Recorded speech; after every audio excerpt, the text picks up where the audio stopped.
Assalamu alaikum. Peut-on prier assis pour les prières surrogatoires de la nuit sans avoir quelque problème que ce soit pour rester debout?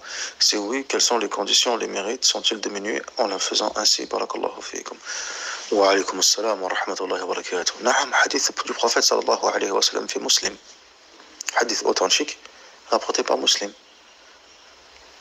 Il dit quoi le prophète sallallahu alayhi wa sallam? Il dit la prière de celui qui prie assis, la prière surrogatoire de celui qui prie assis alors qu'il peut prier debout équivaut à la moitié de la récompense de celui qui prie debout. Tout simplement. Donc il n'y a pas de condition particulière. Il n'y a aucune condition particulière. La personne elle peut très bien prier assis, mais si c'est quelqu'un qui peut prier debout, ça c'est précisément le hadith, al-qadir. Si la personne peut prier debout, mais il prie assis, il aura la moitié de la récompense. Tout simplement. Lahu nisf al-ajr.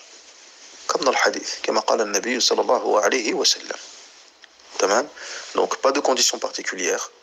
La seule condition c'est que cette prière-là soit une prière surérogatoire, nafila, faqat, tout simplement. Tamam, jahid. Par contre, celui qui prie assis, mais il ne peut pas prier debout, c'est la raison pour laquelle il prie assis. Lui, il aura tamam al-ajr, il aura la récompense complète. Tamam, car le hadith concerne al-qadir, celui qui prie assis alors qu'il peut prier debout. Tamam, falahu nisf al-ajr. Il aura la moitié de la récompense. Et ça, c'est n'importe quelle prière surérogatoire. N'importe quelle prière surérogatoire. Tamam, que ce soit de la nuit, de la journée ou autre. Comment elle se fait? Comment on prie? On a vu dans le madhab, barakallahu fikum, عندنا في المذهب, comme on le voit dans le Muqaddimat al-Hadramiyya et dans d'autres, etc. Quand on a vu ensemble le passage, c'est que les fuqaha shafi'iyya, ils disent que si la personne prie assis, la meilleure position qu'il peut avoir s'il prie assis, c'est jalsatul iftirash. Le mieux, c'est qu'il s'assoit en jalsatul iftirash. Vous savez, la fameuse assise. Lorsque je suis assis dans la prière, par exemple, je fais mon tashahhud ou autre, etc. Donc, j'ai ma fesse gauche qui est posée sur mon pied gauche. Mon pied gauche, il est retourné sur le sol.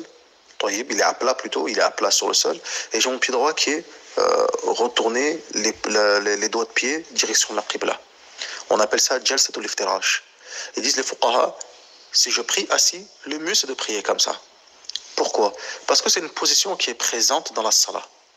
C'est une position qui est présente dans la salat. Donc le mieux c'est de prier comme ça. Ils disent les fuqaha. Sinon, je peux prier assis de n'importe quelle façon. Assis sur le sol, assis sur la chaise, ou autre, etc. Al-amru sahl. Tamam, jahid.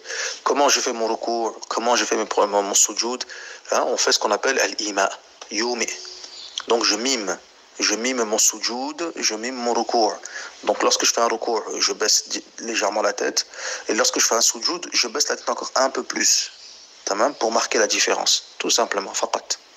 هذا هو وفيكم بارك الله والله تعالى أعلم.